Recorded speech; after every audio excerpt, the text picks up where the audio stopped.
What's going on, everybody, and welcome to another tech episode. So for this particular video, I kind of want to start things off a little different, switch things up, kind of change things a little bit. More about that maybe a little bit later. So aside from that though, we're going to talk about my experience with the 13-inch M1 MacBook Air. And as we know, this laptop has been out for a little over 2 years now. So we already know the specs, we already know the operations, the performance of the M1 chip. And now we have the M1 Pro, the M1 Max, the M1 Ultra. The M1 lineup just have been amazing and just kind of like, just completely making the market go crazy. Now, aside from the M1 Ultra chip, which that can be a whole separate conversation. So just sticking to the M1 basic chip that we first got with the MacBook Air and the MacBook Pro, which as we're going to talk about with my MacBook Air, yeah, it's definitely some things to discuss. So I thought it would be a good idea to share my experience, even though we definitely have had this particular product out on the market for a little over 2 years now. Now, everybody has different interests, what they're looking for. So particularly because I did my own research as well and looking out and see which one was better, it seems like the Air just performs so much better than the Pro, but I haven't used the Pro, so I don't want to say for sure. But my experience with the Air has been really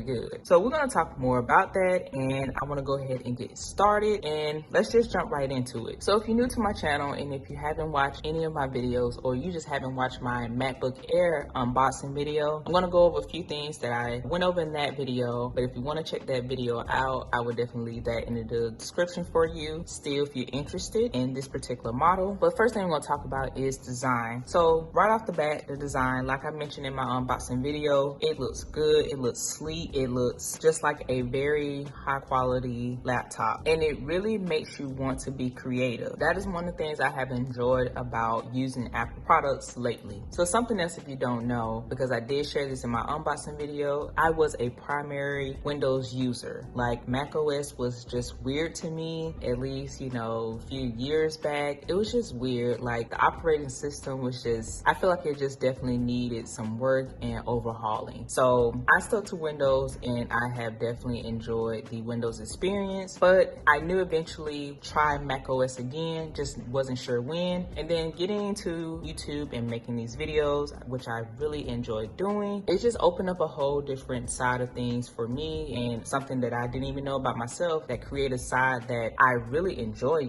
doing. I really thought it was a good time to test out the M1 MacBook Air. The timing just lined up because I was interested in getting a MacBook, but when the M1 chip came out and it shook up the market, I was like, okay, definitely gotta go for it, gotta try it, because Intel side of things was just a little bit, I don't know, it was interesting. I'm just gonna say it was interesting. So with the M1 release, I decided to pick this one up, I believe like 6 months after its release, which brings me to almost a year of using this particular laptop, and it has been my daily driver. I've used it pretty much every day aside from my phone. So again, the looks and the feels that it gives you, it makes you want to get into the creativity. Okay, but getting back to the design here, it looks premium. Pretty much know this with Apple products. Apple gives that premium feel, and of course, as you can see, I went with the space gray right here, so it looks fairly good. I really try to keep my stuff in great condition anyway, but for the overall usage that I have given it, it looks fairly decent. Now with that being said, it does warrant a lot of wipe downs, I will say that, but I'll talk a little bit more about that in a second. So yeah, the top of it looks good. Of course, you got the shiny mirror Apple logo here, which I personally like. And on the side, of course, you have your 2 USB-C ports, and on the right side, you have your headphone jack. Now with that in itself, which I will go over in my dislikes over my overall experience, that is something that I feel like is a limitation depending on what you're trying to do. Now that was a bit of a limitation for me, and I'm going to cover that a little bit more later in the video. But other than that, that's pretty much it. Fairly simple look and design. On the back here, you can see same thing, 4 rubber feet at the bottom, and you got a little dirt over here, as you can tell, but as I mentioned, it's gonna pretty much get dirty. Okay, so that's the design side of things. Now we're going to talk about my overall experience.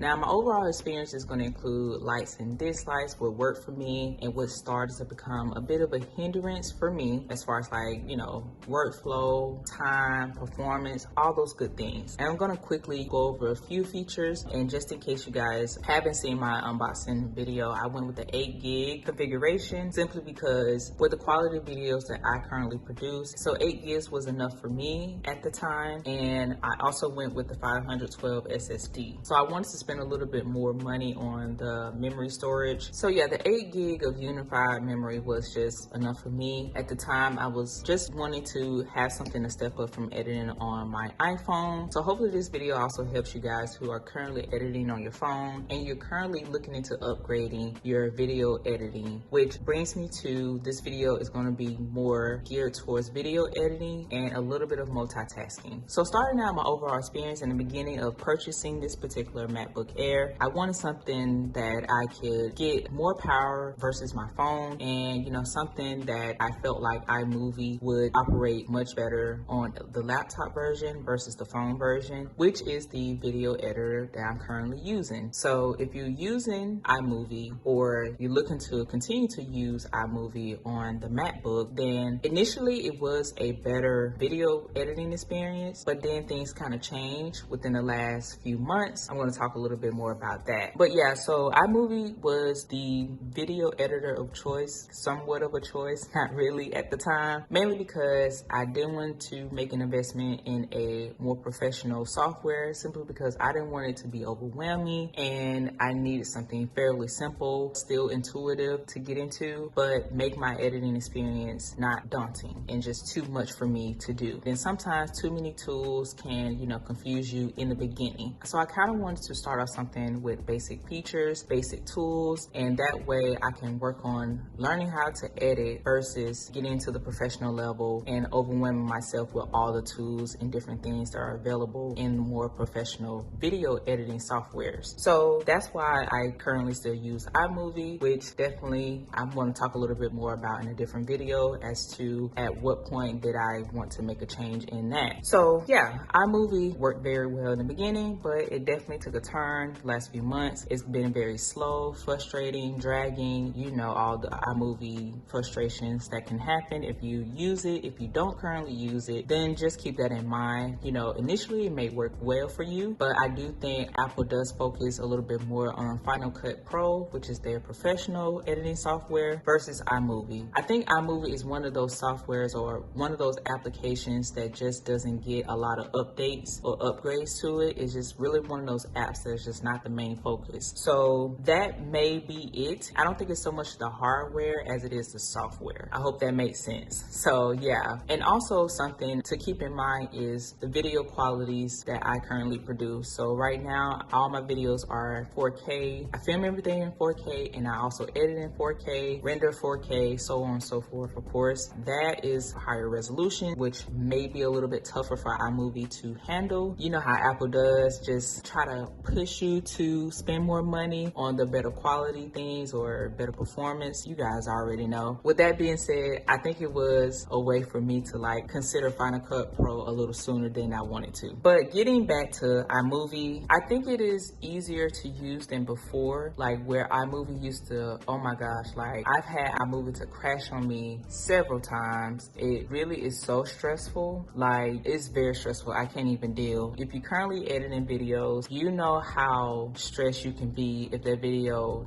if the software just crashes and you're in the middle of editing. It's just, I don't even want to talk about it. I can't, like, it's been times I just was very, very upset. But thankfully, and you guys, you can let me know if I'm accurate on this, iMovie has crashed on me on this MacBook Air. I think because of the M1 chip, I was able to recover my current edit or my last edit because iMovie automatically saves everything, and I believe Final Cut Pro does the same. But yeah, it saved my last edit and I can recover the last thing that I did on that video, and the video is not completely corrupted or gone. So again, I'm not quite sure on that. I believe that's due to the M1 chip being available in this versus like Intel based, because I've heard that's been a nightmare before. But yeah, for me, I've definitely been able to recover my last edit or just recover my video when I used to edit on my iPhone. iMovie crashed on me several times and I just lost everything. So I said all that to say that is a good thing. And again, that's just my experience. I'm not sure if anyone else has experience where they lost everything. Hopefully not, but I definitely was able to recover my last edit in that video, which is great. So talked about iMovie and just the video editing side of things with iMovie. To not make this a complete iMovie video, I do want to cover a few more things within that. Mainly is like the tools and stuff that you use on Mac OS versus iOS. Is definitely a difference in there. I personally feel like I edit much better on a dedicated laptop versus a phone. That's just me. You know, some people, you know, edit better on a phone versus, you know, a different device. But for me, it was better. Just being able to see my timeline on a bigger screen helps a lot. That was definitely a plus for me. And I would say for the most part, it got the bulk of the basic things I needed done. It got them done for sure. But of course, yeah, I feel like iMovie is a great basic software to start at. Now, the main frustration that I have is how it can lag. Like I mentioned earlier, the last few months it has been lagging as I'm editing and I'm trying to get through the timeline. Sometimes I'll wake up early in the morning to edit and it may take me an hour just to get through 3 minutes of raw footage, which is way too long. I feel like at that point I wasted time. I could have been doing something else, but I wanted to dedicate that time to editing a video. Of course, I want to be consistent, producing videos and just being creative within itself. I've been enjoying it so much, so I don't want to feel limited. Just, you know, increase my skills, you know what I'm saying? So with it lagging the last few months, it's just been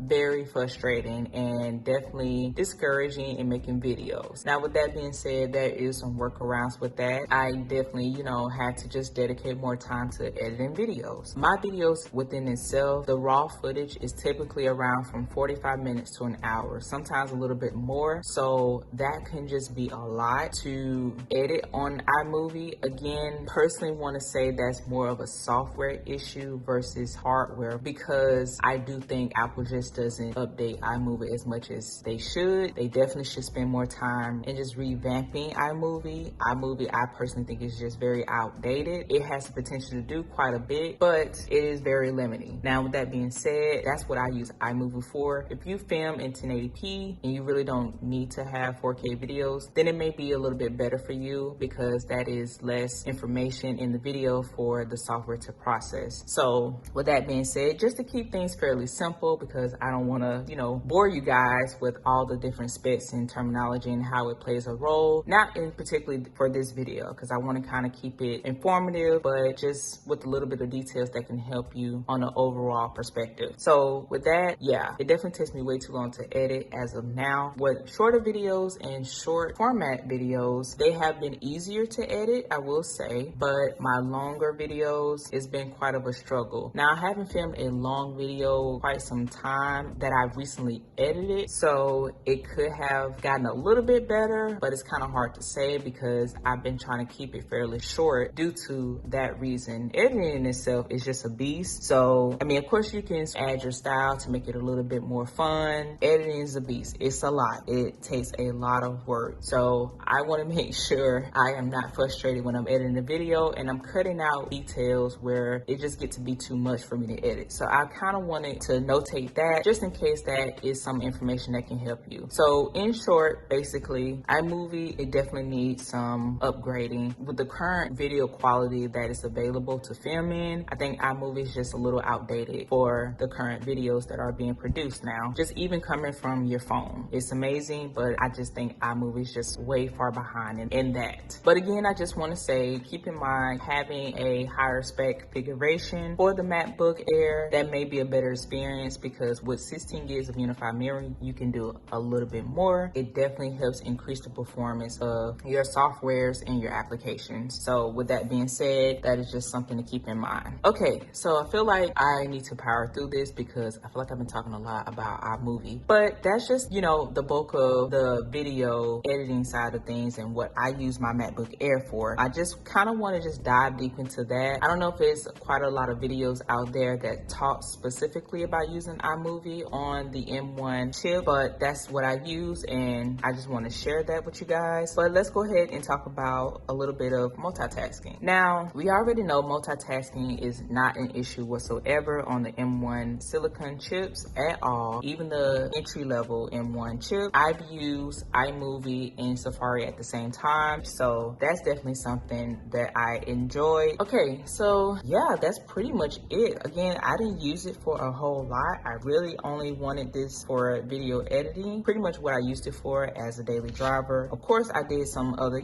simple tasks like, just browsing the internet, looking at photos. That's pretty much it though for me. I think I probably will share a little bit more details in another video using iMovie on the M1 Mac, so that way I don't bore you guys with, too much of iMovie talk. But if you're interested in that, I may go ahead and talk about that in another video, so stay tuned for that. Now that I'm going over so much about iMovie, I think that will probably be a helpful video for some of you guys that are interested. I try to keep it fairly simple. Again, this is something that majority of the specs and operations, we clearly have the information out there available to us, as the M1 has been out for a little over 2 years now. Definitely wanted to keep it simple as far as like talking about video editing and how you can produce great videos on the M1 MacBook Air, as we already know, like tons of people have already said. So definitely wanted to share my usage on it, as well as me using iMovie instead of Final Cut Pro. I wish I could have talked about Final Cut Pro, but however, Final Cut Pro is $300, so wasn't quite ready to make that investment just yet. But I'm sure